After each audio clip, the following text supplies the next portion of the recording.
سورۃ الفجر مکی ہے، ہجرت سے پہلے اس کا نزول ہوا۔ قرآن پاک کی ترتیب کے اعتبار سے اس کا نمبر 89 ہے، نزول کے اعتبار سے اس کا نمبر 10 ہے۔ اس میں 30 آیتیں ہیں، ایک رکوع ہے۔ چونکہ فجر کی قسم کو ذکر کیا گیا، اسی مناسبت سے اسے سورۃ الفجر کہتے ہیں۔ بسم اللہ الرحمن الرحیم، اللہ کے نام سے شروع جو بہت زیادہ مہربان نہایت رحم کرنے والا۔ والفجر، فجر کی قسم۔ بعض مفسرین نے فرمایا یہ ہر صبح صادق مراد ہے، اور بعض نے فرمایا ذی الحجہ کی جو پہلی فجر ہے، ذی الحجہ کا جو پہلا دن ہے وہ مراد ہے۔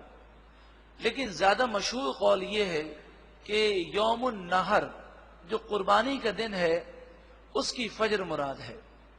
وَلَيَالٍ عَشْرٍ، اور 10 راتوں کی قسم۔ اس سے مراد ذی الحجہ مہینے کی ابتدائی 10 راتیں ہیں۔ یہ شب قدر کے بعد سب سے افضل راتیں یہی 10 راتیں ہیں۔ ذی الحجہ کی ابتدائی 10 راتوں کو ہم عام طور پر غفلت میں گزار دیتے ہیں۔ اس کی عبادتیں بڑی ہی مقبول ہیں اور ان راتوں کے لمحات بڑی ہی قبولیت والے ہیں۔ وَالشَّفْعِ وَالْوَتْرِ، جفت کی قسم، طاق کی قسم۔ شفع کہتے ہیں جوڑے کو، 2 4 6 8، یعنی وہ عدد جو 2 سے تقسیم ہو سکے، ڈیوائیڈ ہو سکے۔ اور وتر کہتے ہیں وہ چیز جو 2 سے ڈیوائیڈ اور تقسیم نہ ہو سکے، جیسے 1 3 5 7۔ تو یہ تعداد جو ہے اس سے ہمارے بہت سارے کام ہوتے ہیں۔ اللہ رب العالمین نے جو چیزیں بنائیں وہ یا تو ہمارے پاس جفت ہوں گی یا وہ طاق ہوں گی۔ کسی کے پاس 3 مکانات ہیں تو کسی کے پاس 2 مکانات ہیں، کسی کے پاس 1 مکان ہے، اور کوئی ایسا بھی ہے جو ان تمام چیزوں سے محروم ہے۔ اللہ کی نعمتوں کو یاد دلایا گیا۔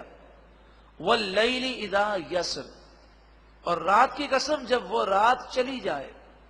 تو پھر جو فجر کا ذکر ہے، فجر آتی ہے رات کے جانے کے بعد۔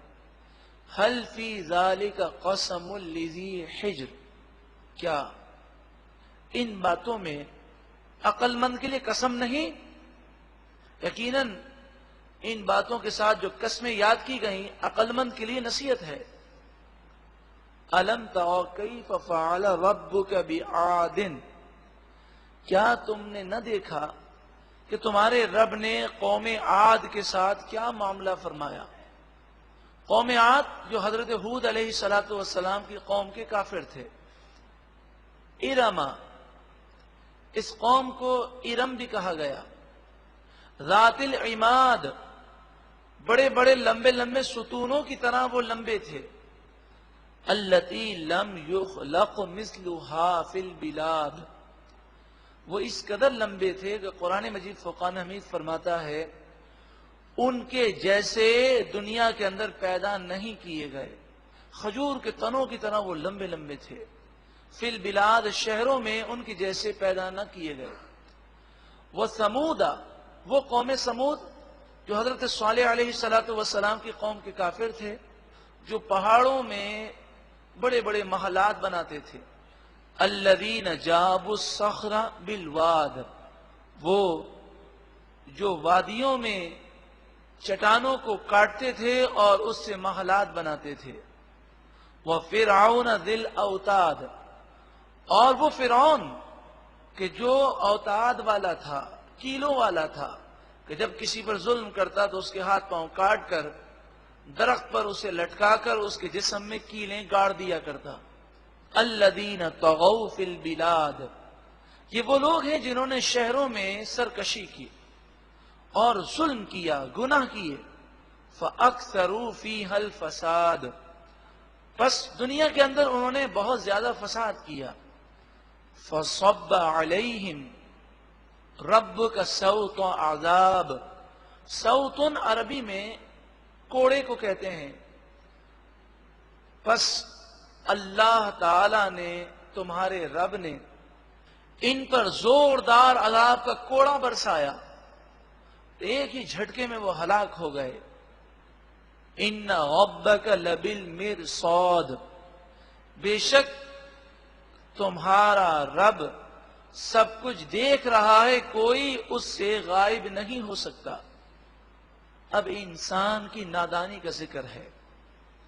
فَأَمَّا الْإِنسَانُ إِذَا مَبْتَلَاهُ رَبُّهُ، پس بہرحال انسان کو جب اس کا رب آزمائش میں مبتلا فرماتا ہے، یعنی اسے نعمتیں دیتا ہے، فَأَكْرَمَهُ، پس اسے عزت دیتا ہے، وَنَعَمَهُ، اور اسے نعمتیں دیتا ہے، تو نعمت دے کر بھی اللہ تعالیٰ آزماتا ہے۔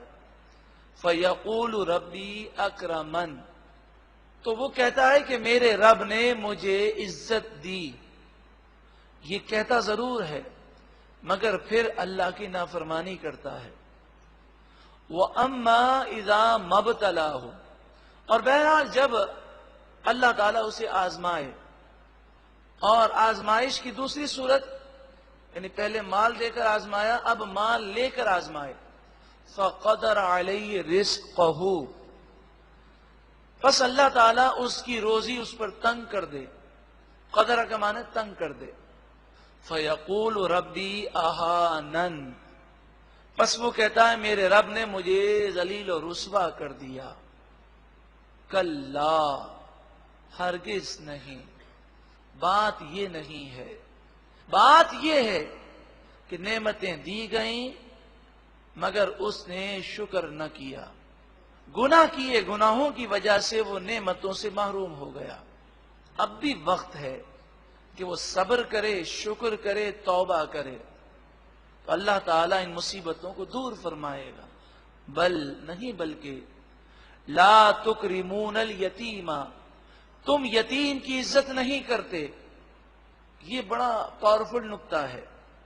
اب دیکھیے گا، ہم لوگوں کی عزت کرتے ہیں ان کے مال کو دیکھ کر، ان کے منصب کو دیکھ کر، لیکن ایک کمزور شخص، غریب شخص، ایک یتیم شخص، ایک بے سہارا شخص آ جائے، چلے ہمارا رشتہ دار ہو، اگر ہمارے گھر آ جائے تو ہم کیا اس کی اتنی عزت کرتے ہیں جتنی مالدار رشتہ دار کی عزت کرتے ہیں؟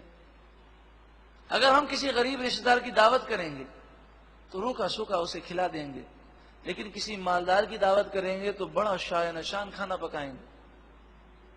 کاش ہمارے دل میں یہ سوچ پیدا ہو جائے کہ ہم لوگوں کے ساتھ جو بھی سلوک کرتے ہیں اللہ کی رضا کے لیے کرتے ہیں، تو امیر ہو، غریب ہو، چھوٹا ہو، بڑا ہو، یتیم ہو، مسکین ہو، بے سہارا ہو، ہم سب کو گلے لگائیں اور اس سے محبت سے پیش آئیں، کیونکہ ہمارا ہر عمل اللہ کی رضا کے لیے ہے۔ ایک بزرگ تھے، انہوں نے جمعے کی تقریر فرمائی، جمعے کے دن بیان فرمایا، تو بیان 1 گھنٹے کا فرماتے تھے۔ جب فارغ ہوئے تو ایک شخص آیا اور اس نے کہا حضرت ہر جمعے کو آپ کی تقریر سنتا تھا، آج میں لیٹ ہو گیا تو جمعہ تو میں نے پڑھ لیا لیکن بیان نہیں سنا، تو آپ مجھے بتائیے آپ نے کیا بیان کیا تھا؟ آپ نے فرمایا تمہارے پاس ٹائم ہے؟ اس نے کہا ہاں بالکل۔ آپ اپنے گھر پہ لے گئے اور پورا 1 گھنٹے کا بیان اسے دوبارہ سنایا۔ تو مریدوں نے کہا، عقیدت مندوں نے کہا حضرت ایک آدمی کے لیے 1 گھنٹے کا بیان دوبارہ ریپیٹ کیا، تو آپ نے فرمایا پہلے بھی ایک ہی کو سنانا مقصود تھا، اب بھی ایک ہی کو سنانا مقصود ہے۔ پہلے بھی اللہ کے لیے بیان کیا، اب بھی اللہ کے لیے کیا۔ تو ہم یہ نہ دیکھیں کہ آدمی کون ہے، اللہ کرے یہ محبتیں، الفتیں ہمارے اندر پیدا ہو جائیں تو انشاءاللہ اللہ تعالیٰ خوب نعمتوں کی بارشیں فرمائے گا، اور یہ وہی کر سکتا ہے جس کے دل میں غرور نہ ہو، اور یہ عاجزی اسی کے دل میں پیدا ہوگی جو غریبوں کے ساتھ اپنی زندگی گزارے۔ نبی اکرم صلی اللہ علیہ وآلہ وسلم سے بڑھ کر کون ہوگا؟ تمام مخلوق میں سب سے افضل ہے، لیکن صحابہ کرام علیہم رضوان سے فرماتے ہیں کہ تمہیں اگر مجھے ڈھونڈنا ہو تو غریبوں میں ڈھونڈو۔ آج ہم اگر کسی دعوت میں جاتے ہیں تو معذرت کے ساتھ ٹیبل وہ پکڑتے ہیں جہاں ہمارے جیسے یا ہم سے اعلیٰ لوگ بیٹھے ہوں۔ غریب رشتہ داروں کے پاس ہم بیٹھنا بھی نعوذ باللہ من ذالک اپنی شان کے خلاف سمجھتے ہیں۔ تو جب انسان اپنے سے دنیاوی اعتبار سے جو ادنا لوگ ہیں ان کے ساتھ اٹھنا بیٹھنا نہیں کرتا تو ناشکری پیدا ہوتی ہے۔ غریبوں سے تعلقات ہوں تو انسان کے دل میں عاجزی پیدا ہوتی ہے، وہ کبھی بھی ہوس اور لالچ کا شکار نہیں ہوگا، تو کبھی اسے ناشکری پیدا نہیں ہوگی۔ بل لا تکرمون الیتیم، بلکہ